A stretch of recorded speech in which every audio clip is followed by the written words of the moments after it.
Okay, in this lesson we're going to be studying sedimentary rocks. And the definition of sedimentary rocks is that they are rocks formed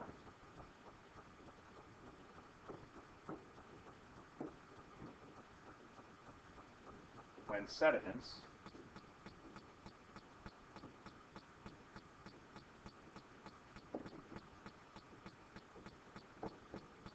are buried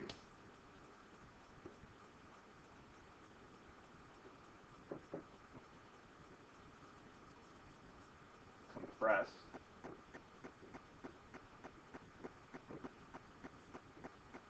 and cemented together.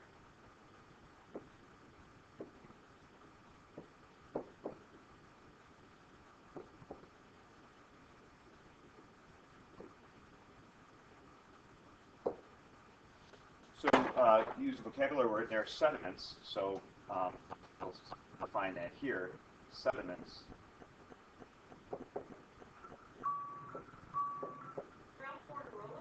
are small pieces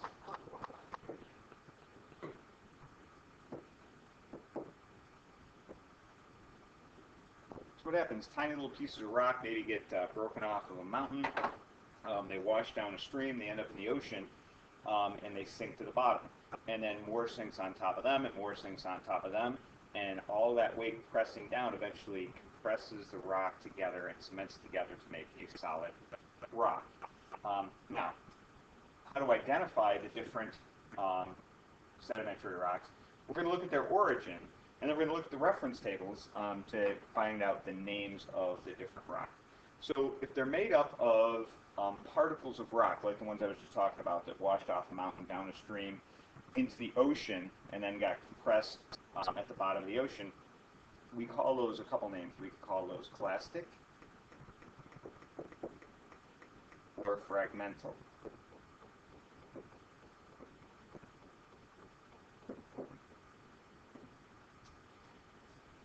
And there are different types. There's conglomerate and breccia. We'll talk about how those are different in a little bit. There is sandstone, siltstone, and shale. And the difference in these is just the difference in the size of the particles. For these, you have big particles. For conglomerate and breccia. And as you go down this list, they're getting smaller and smaller. So shale has the smallest particles.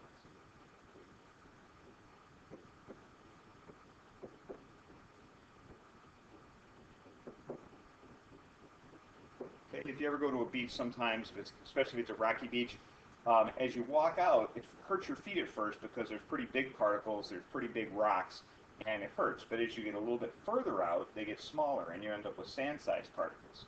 And then as you go farther out, it starts to feel really soft because you're getting to really small particles, maybe silt or clay particles, actually, which make up shale. As those get buried, they're going to turn into these different types of rocks. But the only difference in all of these different types of rocks is the size of the particles. The second type is from organic material. Okay, the names for those, we could say they are organic or bioclastic. Biology is the study of life, so bioclastic, clastic meant little pieces, bio of once living things. Now there's two examples of these we need to know about. Okay, one is limestone. Limestone is made up from broken up shell fragments. If you have a whole bunch of seashells on a beach, they get crushed together, eventually washed into the ocean, sink to the bottom, and get compressed. It's going to turn eventually into limestone. Now it turns out that these are made of calcite.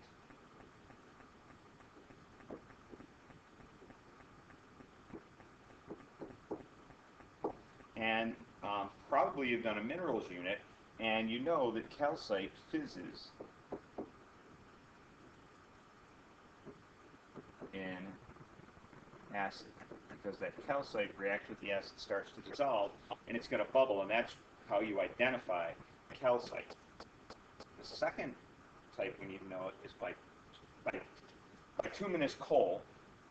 Coal, and coal is made from decaying plant material. Okay, maybe around from as long ago as the time of the dinosaurs. Those plants died.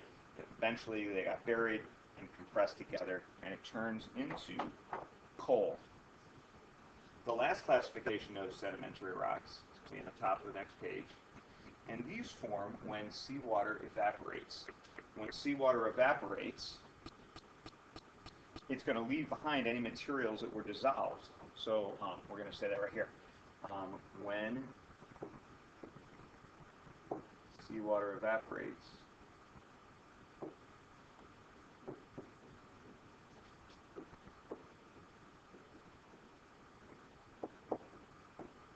it leaves behind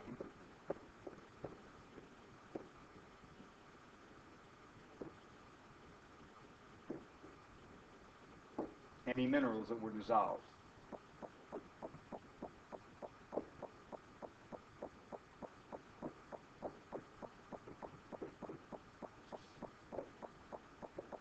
In the water.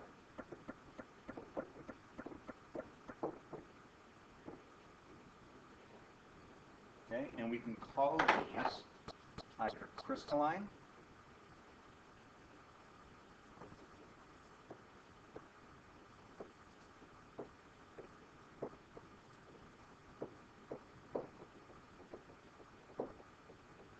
or evaporates.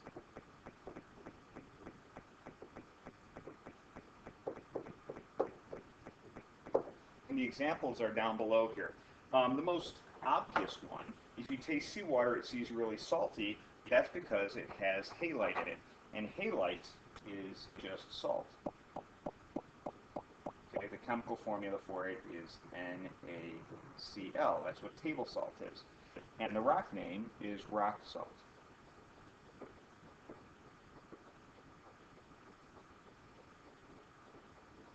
Okay, so you have a salt mine in an area. What that means is at one point that area was a part of a shallow sea. That seawater evaporated over time and left the salt behind. Another example is gypsum is the mineral. It's going to give you rock gypsum.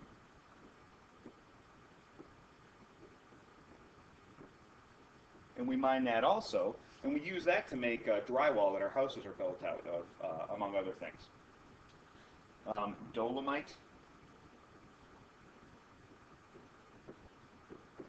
If the seawater had some dolomite in it, it evaporates, it's going to leave behind dolostone, and that's kind of a hard rock. We use that to make roads out of. There's a lot of rock and gravel quarries around. They break up that stone and then use it to make cement. And the last one is calcite, and this is going to be familiar. If we have calcite, it makes limestone. So in this case, the shell fragments may be dissolved first. They're pounded up so small that they end up dissolving in the seawater, and they don't come out until the seawater evaporates. So calcite can be considered bioclastic because it came from something living, or an evaporite when the seawater evaporates. And remember, to identify this, we're going to say that it reacts with acid or fizzes in acid. Now, we have a couple of examples down below here, and we're just going to use reference tables. I'm going to jump ahead just a moment to the next page. Here is what the reference table is going to look like, so we'll look this over for a minute.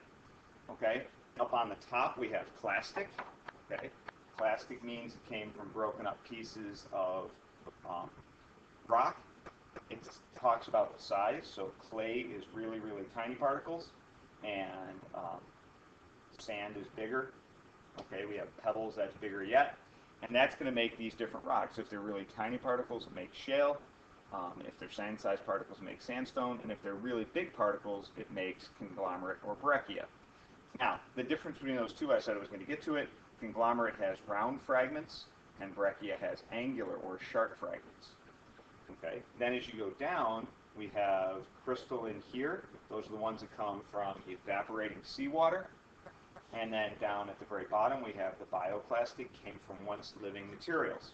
So all of that information we don't need to necessarily memorize. We just need to know where we can find it in the reference tables. So I'm going to erase this.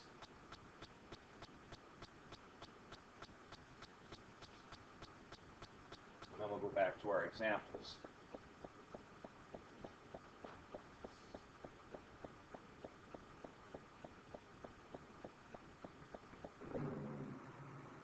Okay, so identify a rock. It's made up of small particles of rock that are 0.2 centimeters in diameter. So our hint is it's made up of small particles of rock. Okay, remember that means it's clastic. Okay, it's not bioclastic or crystalline if it's made up of small particles of rock. And then our second clue is that they're 0.2 centimeters in diameter. So we have to find that on the reference table. So we flip to the reference table. It said small pieces of rock, and that puts us in this classic fragmental category. And then it says 0.2 centimeters. I look on here, I see 0.2 centimeters right here, so those particles were sand. And when they solidify, the rock name is sandstone. So we're going to say that one is sandstone. So back, we'll write in that this rock is sandstone.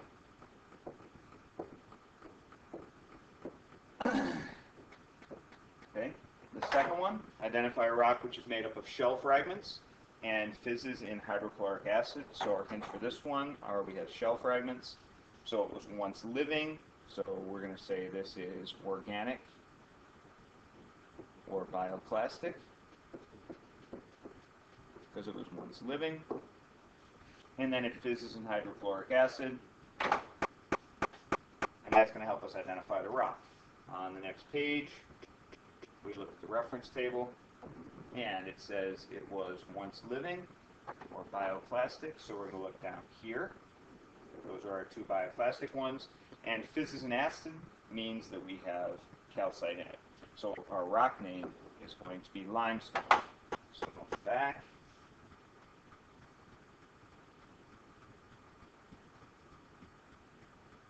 We will write that this is limestone.